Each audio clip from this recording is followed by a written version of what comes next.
Attends, je ferme la... Bonjour Frédéric.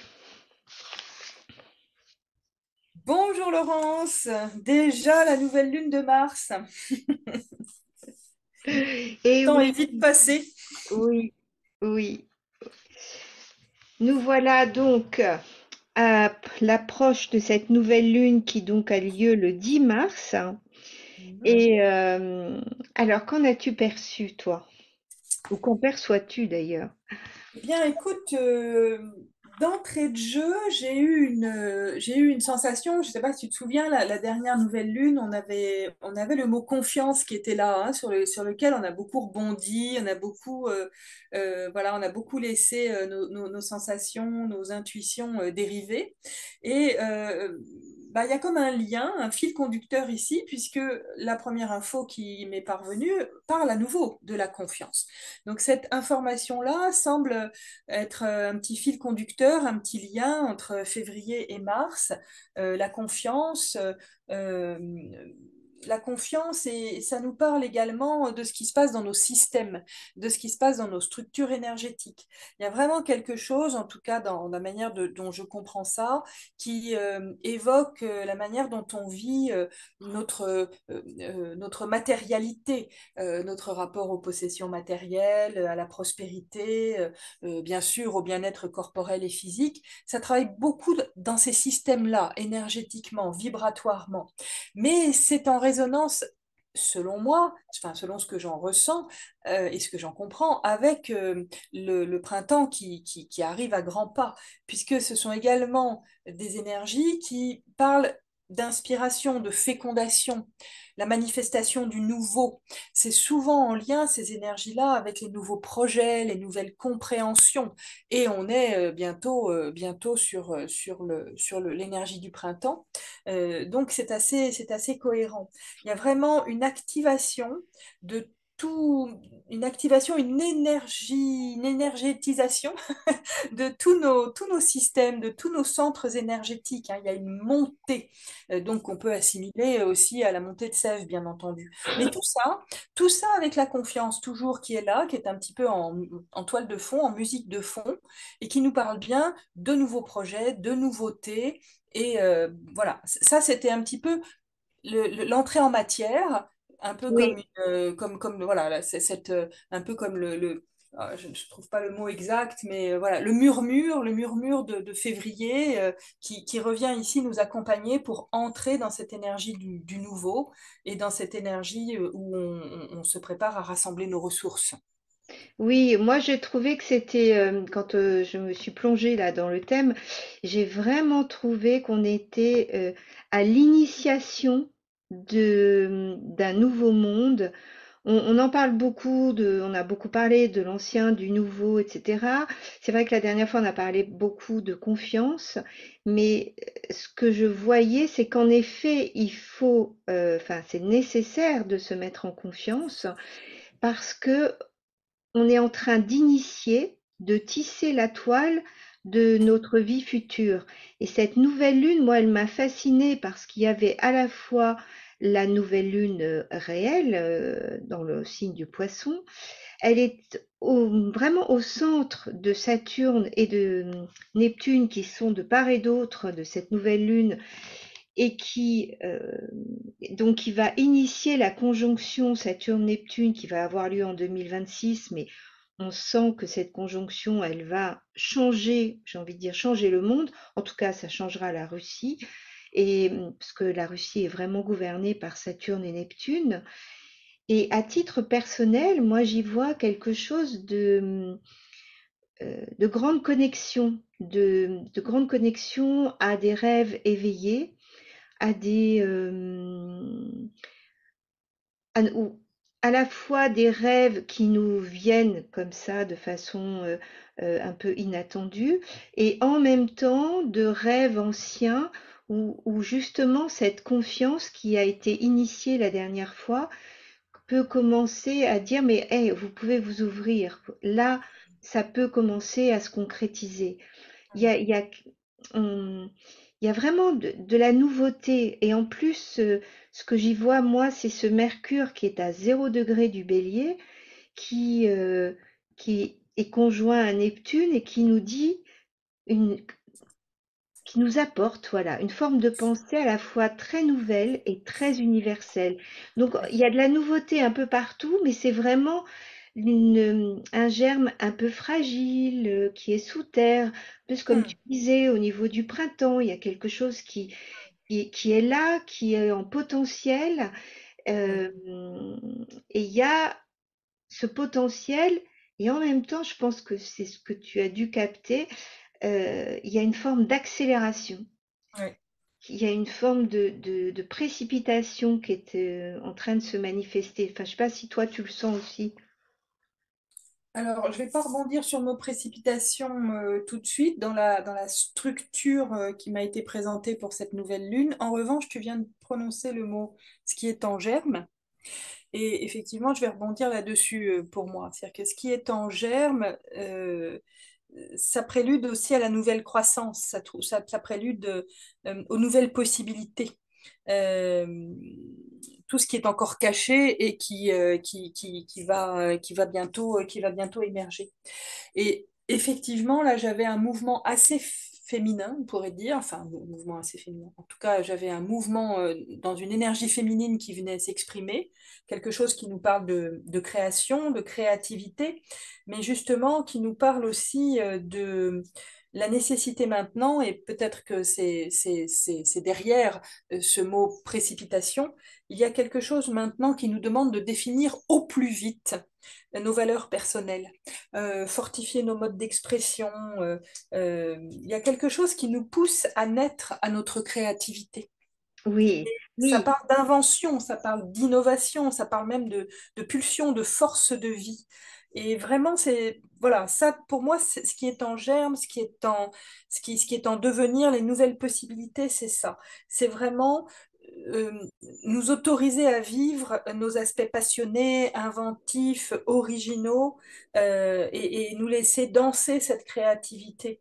Et ça, c'est vraiment dans l'ère du Verseau, dans un très bel ouvrage qui s'appelle Féminitude de Monique Grande, on voit effectivement cette notion de créativité et ça nous parle bien de l'ère du Verseau, où chacun va être reconnu à travers ses actions. Eh bien, il y a quelque chose de cet ordre qui commence à se voir ici dans ce qui est en germe et dans les nouvelles possibilités. Et à quel point l'émulation dans les rencontres, dans les collaborations, les interactions avec d'autres gens passionnés, inventifs, comment tout ça pourrait vraiment être nourrissant, soutenir aussi nos élans parfois timides, euh, au cas où justement on retrouve notre mot, au cas où on manquerait de confiance pour aller dans cette direction. oui, oui, oui, oui. C'est étonnant parce que en astrologie, le germe, l'initiation, le tout début, ce sont des conjonctions. Or, cette nouvelle lune, elle est pleine de conjonctions ou de conjonctions en devenir. Et il y en a une grande là dont les astrologues parlent beaucoup, Jupiter-Uranus, qui va avoir lieu début avril. On a aussi le germe de l'équinoxe qui va avoir lieu là le 20 mars.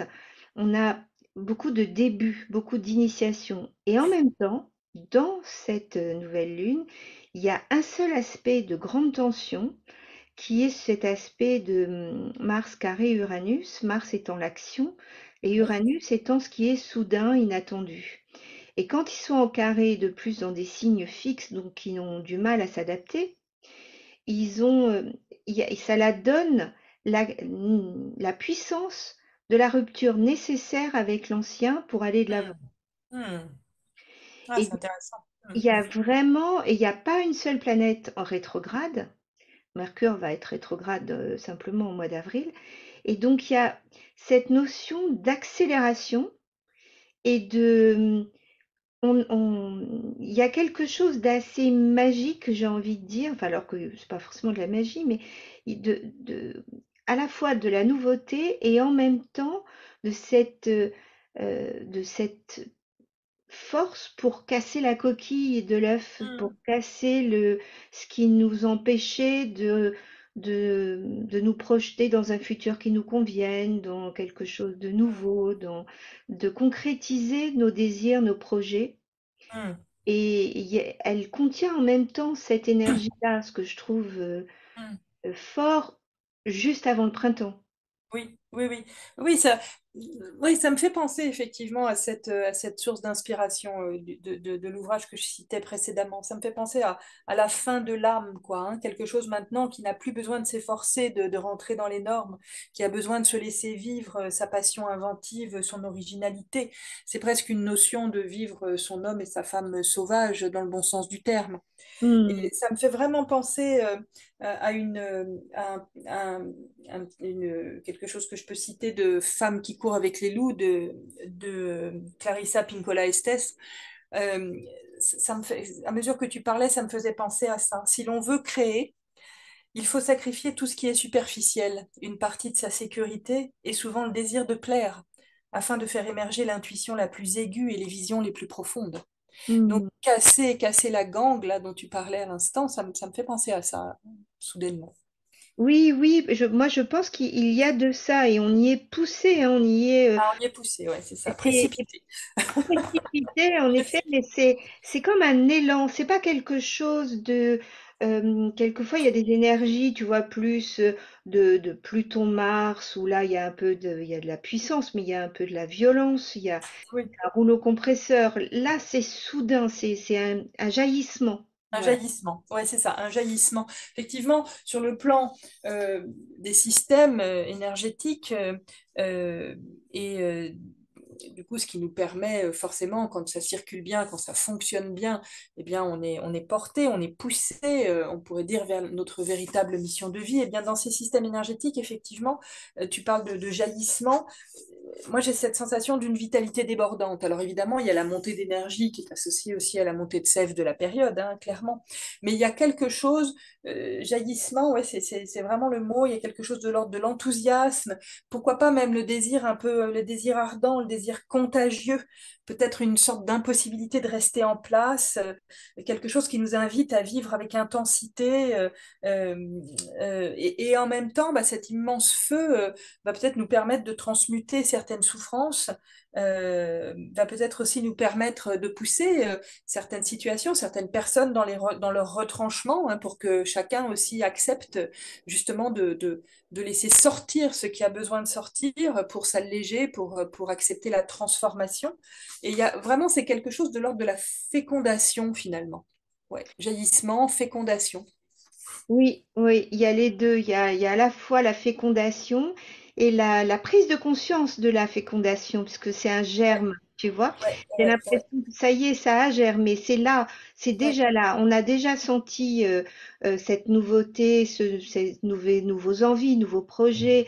Et là, j'ai un peu comme la graine qui vient de percer la terre. Ouais. Et, et il y a une pulsion de voir encore plus le jour, en fait. Il y a Hmm. vraiment quelque chose de fort dans ces énergies-là qui sont euh, en même temps un peu bouleversantes. Faut dire les choses aussi, hein. Ouais, ouais. Ouais, C'est bouleversante, oui, oui, c'est ça. Ouais. On sort de zones. Euh, oui, enfin après, on peut faire le lien entre l'hiver et le printemps, c'est-à-dire que on sort de notre cocooning, on va dire, pour Oui, aller dehors, aller affronter ou découvrir d'autres lumières, d'autres paysages, d'autres mondes, d'autres personnes, et se confronter aussi à, comment on va pouvoir concrétiser notre potentiel, comment le confronter à la concrétisation. C'est toujours un moment un peu fort mm, entre le mm. rêve et la réalité. Et c'est un peu ça qui nous est proposé. Opposé, ouais, ouais. Oui, c'est vrai, et bouleversant, oui, parce que tu vois, sur le plan de ce que je ressens par rapport à l'humain, bah, ça va aussi mettre en lumière et venir brasser dans des déséquilibres de toute nature, hein. Ça va venir brasser chacun dans des déséquilibres, qu'ils soient, je ne sais pas, moi, d'ordre spirituel, environnementaux, psychologiques, émotionnels, karmiques. Il y a quelque chose aussi dans ce jaillissement qui, comment dirais-je, cherche à rééquilibrer l'âme également. Donc il y a en même temps une,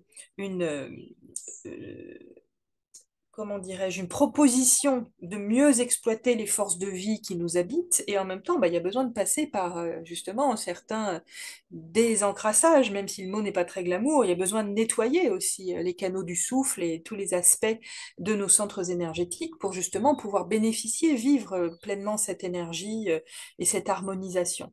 Et ça, c'est vraiment aussi très présent. C'est très présent. C'est comme si on nous proposait d'avoir la sagesse de vérifier effectivement les déséquilibres qui sont vraiment très très entravants et qui entravent bien sûr jusqu'à notre énergie physique. Ça, c'est vraiment très d'actualité. Et avec à la clé, si je puis dire, si on joue le jeu dans cette direction, mais j'ai un peu l'impression que on va pas nous demander notre avis, avec à la clé la possibilité d'un épanouissement personnel différent qui nous amène vers plus de sérénité, qui réoriente le cœur aussi hein, vers l'amour de soi. Donc effectivement, dans ces passages obligés, il y a quand même à la clé la promesse peut-être d'un allègement de certains fardeaux, de ce qui empêche le cœur de donner et de recevoir comme ça pourrait l'être. Donc il y a vraiment ouais, il y avait cette notion de je m'aime et je m'accepte. Il y avait beaucoup aussi, comment dirais-je, une notion de, euh, d'oser regarder les profonds chagrins, les abus du passé, comme si la période était ultra favorable avec ces énergies jaillissantes pour dissoudre les toxicités, les douleurs justement qui entravent beaucoup. Alors il y avait, pour certains, je capte vraiment des entraves au niveau de la zone digestive, hein, beaucoup d'accompagnement nécessaire au niveau du plexus, au niveau de tout ce qui est énergie de la rate, notamment de l'estomac qui peut être un peu au ralenti. Et pour d'autres, bah, vraiment des énergies qui sont plutôt bloquées au niveau de la zone du cœur, euh, avec comme si on nous montrait clairement, comme si on avait un petit clignotant qui nous rappelle que là maintenant, les blocages émotionnels sont invités plus que jamais à être dissipés, à être dissous, de manière à ce qu'on puisse, je le répète, être capable vraiment de recevoir l'énergie puissante du vivant, la magnificence du vivant, le recevoir et en même temps le donner. Il y a quelque chose qui a besoin d'être beaucoup plus dans un principe de vase communicant. Et vraiment, on sent que cette période lunaire, ce mois en tout cas, pourrait éventuellement nous y aider. Oui, parce qu'il y a on est vraiment dans le monde du poisson, donc le monde du poisson, c'est le monde océanique. Ouais. Et avec Neptune qui est présent, on a cette ouverture à la fois à un cosmos immense, à des sensations gigantesques, mais aussi on peut être dans le côté ombre, on va dire, submergé par des émotions. Hmm. Mais Saturne n'est pas loin, donc Saturne vient mettre des limites. Saturne D'accord. vient, donc il n'est pas à côté en fait, il est juste avant la nouvelle lune, alors que Neptune est juste après. Et Hmm. donc petit à petit, il arrive en disant, oh, voilà, Neptune va dissoudre ces émotions qui n'ont plus lieu d'être. Et Saturne va permettre de remettre des limites, une structure au milieu de toutes ces émotions qui sont bah, celles du passé, on va les laisser se dissoudre, et puis celles du futur, puisque leur conjonction se fera en bélier, donc dans quelque chose de très nouveau, vont pouvoir se concrétiser autrement, se réaligner, se réajuster de Hmm. façon très différente. Et en plus, cette nouvelle lune, elle a quelque chose de très particulier. Là, je change un peu de sujet, mais en même temps, elle est la promesse, une nouvelle lune, elle promet ce que la pleine lune va accomplir. Et la pleine lune prochaine, c'est une éclipse. Donc, on est dans quelque chose de très nouveau. Tu vois, on est dans une initiation d'une, de quelque chose qui s'inscrit sur une longue durée. Et donc, tous ces jaillissements, euh, toutes ces nouveaux germes, toutes ces émotions qu'on aura réussi à nettoyer, à se laisser dissoudre, et puis pour se retrouver en toute authenticité, telle qu'on est vraiment, va nous permettre justement de démarrer et cette, j'ai l'impression qu'après, c'est des grandes chevauchées. Je sais pas si ça, c'est ce que tu captes, mais j'ai l'impression qu'après, ça va aller très très vite. Ah, alors c'est peut-être pour ça, là je comprends mieux pourquoi à la fin j'avais cette notion voilà, du temps venu pour se dévoiler, pour oser, pour s'ouvrir à une croissance, pour accepter de se déployer.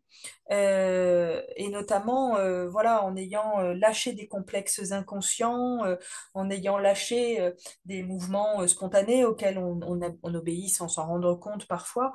Eh bien il y a quelque chose là qui invite justement à accepter de vivre son unicité et de vivre avec toute sa corporalité aussi. Bien Oui, sûr, de vivre avec son cœur, de vivre avec sa tête, de vivre sa sexualité pleinement. Il est quand même beaucoup question aussi, hein, mais en même temps, bon là c'est normal avec cette montée de sève, avec l'énergie du printemps, il est quand même beaucoup question aussi de vivre cette énergie sexuelle, hein, de ne pas la mettre aux oubliettes. Il y a quelque chose aussi qui invite pleinement à la pulsion de vie pour se déployer dans tout ce que l'on est, dans tous les aspects de ce que c'est qu'être incarné en quelque sorte. c'est ça, d'être Donc, vraiment relié au voilà, corps.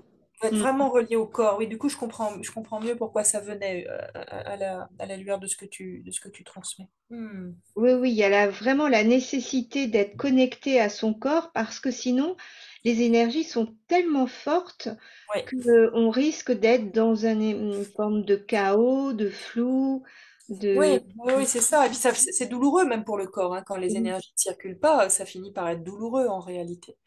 Les énergies bloquées sont douloureuses. Ok. Alors, ouais, ouais, c'est vraiment, vraiment ça. Il y a des choses que tu veux compléter parce que du coup, ça m'amène à une moudra qui pourrait nous aider à traverser la période. oui, vas-y, vas-y pour la Moudra.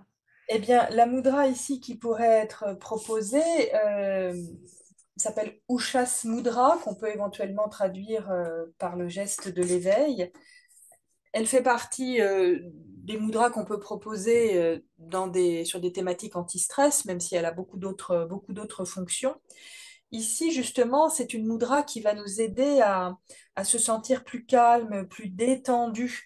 Elle ramène vraiment comme un vent frais dans nos pensées, hein. C'est une sorte d'accompagnante précieuse pour regarder nos défis de vie sous un nouvel angle et justement nous permettre plus d'accueil, plus d'acceptation. Et justement, rencontrer peut-être au travers de la pratique de la mudra une sorte de plaisir pour développer de nouvelles attitudes, pour développer de nouvelles habitudes. Donc, Mm. ça peut être intéressant de la pratiquer justement. Une mudra assez simple dont on mettra l'image sur YouTube. Euh, et elle est vraiment accompagnée d'une, vous verrez, c'est une mudra où les doigts sont croisés, sont entrelacés. Euh, Elle a cette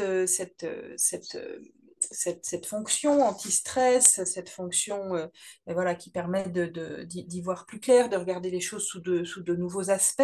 Et alors, étonnamment, dans ce qui venait avec cette mudra, c'était aussi les prémices de quelque chose qui n'a pas du tout été évoqué ici, mais peut-être qu'on va voir ça se déployer dans les mois qui viennent.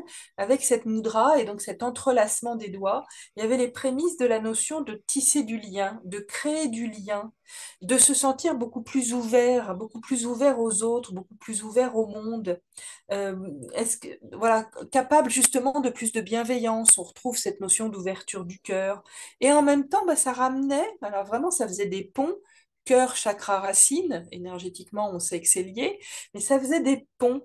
Est-ce que je suis capable de bienveillance avec mes semblables et en même temps, est-ce que je prends vraiment soin de mon corps? Est-ce que je prends vraiment soin de ma pulsion sexuelle? Est-ce que je prends vraiment soin de ce feu qui cherche à jaillir par le corps? C'est intéressant parce que c'est tout l'accompagnement qui est venu à travers cette mudra, qui est une mudra anti-stress, mais justement peut-être pour nous permettre de mieux ressentir dans le calme, appréhender autrement tous nos mouvements corporels, tous ces grands mouvements émotionnels qui peuvent parfois brasser et nous traverser. Donc vraiment, il y avait cette information-là. Je précise que c'est manifestement un mouvement ici qui va nous durer jusqu'à après le premier quartier lunaire. En tout cas, dans ce que moi je capte. Mhm. Voilà, pour nous préparer finalement à nous à voir les choses autrement, à trouver des clés différentes pour accueillir ce qui vient, pouvoir aider aussi les autres avec ces clés-là. Et tout ça passe beaucoup, beaucoup, beaucoup par le corps, euh, comme si Oui, il s'agissait que le corps nous aide à travers un bien-être nouveau qui s'installe. On a commencé ainsi cette rencontre, hein, voilà, la confiance, le bien-être, et bien comme si la compréhension nouvelle de toute chose allait bien sûr nous relier davantage à nous, à nos systèmes, aux différentes parts de nous, mais également nous relier davantage à l'humanité en quelque sorte. Donc on commence à voir arriver cette notion de reliance à soi qui change le lien aux autres et pour moi, j'y vois les prémices de l'entraide, qui pourrait être un thème qui va commencer à jaillir le mois prochain. Qu'en penses-tu? oui, oui, en fait, c'est amusant parce qu'au fur et à mesure que je t'entendais, je t'écoutais, je voyais Chiron, mon Hmm. cher Chiron, et ce cher Chiron, c'est vraiment le lien corps-esprit. C'est un centaure, donc il est à la fois homme et animal, Oui. et il est le symbole de la transcendance dans le thème et de la transformation aussi. Et là, il est en conjonction en nœud nord. Je ne veux pas rentrer dans trop d'explications, mais en gros, ce que je trouvais intéressant, c'est que Chiron, il fait toujours le pont. Et Hmm. donc là, dans tout ce que tu exprimes, j'entends vraiment cette nécessité de faire le pont entre le corps et l'esprit, le corps, le mental et la spiritualité. Il est en bélier, donc il nous parle de la question de l'individualité, de qui suis-je, où vais-je, et non pas dans quelle étagère. Et dans tout cas, d'aller dans une direction d'affirmation de son individualité, mais qui ne peut exister qu'au travers du signe qui est en face, c'est-à-dire la balance, c'est-à-dire les autres. Et donc, Hmm. de trouver sa juste place à la fois moi en tant que personne avec les autres, Mhm. comment trouver un équilibre, une harmonie dans la relation à l'autre, Hmm. comment aussi exister moi, en tant qu'esprit, en tant qu'être spirituel, en tant que corps physique, Ouais. et de faire coexister cet ensemble. Et quand tu parles, en plus, Mars est en Verseau, mais Mars en Verseau, le Verseau, c'est ça, c'est la fraternité ou la sororité, enfin les deux en même temps. Et donc on est ensemble. On ne va pas Hmm. pouvoir faire les choses, enfin bien sûr qu'on pourrait faire les choses seul, mais c'est risque de souffrance et de Hmm. difficulté. Alors que si on se relie et si on s'aligne à la fois à l'intérieur de nous et aussi à l'extérieur avec les autres, Hmm. on va beaucoup plus dans quelque chose d'harmonieux, de constructif et de pouvoir exprimer toute cette nouveauté qui n'attend que ça finalement. Hmm. Ah oui, alors c'est très éclairant, effectivement, parce que je ne comprenais pas bien pourquoi j'avais cette info qui venait un petit peu justement comme un... Elle passait, tu sais, un peu comme un voile très rapidement, tu vois, comme si c'était pas encore tout à fait Mm. déployé, pas encore le moment, mais c'était là quand même. C'est Mm. ça, c'est ça. Voilà, la petite phrase qui vient, c'est je crée des liens avec mes semblables. Je crée des liens avec mes semblables, avec le monde. Ouais, Hmm. magnifique. Ah, Eh ben, je trouve que c'est une jolie phrase pour s'arrêter là, sauf si tu ressens le besoin de dire quelque chose. tout est parfait pour moi. Eh ben, c'est formidable. Merci encore Laurence pour ce délicieux moment. Merci Frédéric et à bientôt. Au mois prochain. Au mois prochain.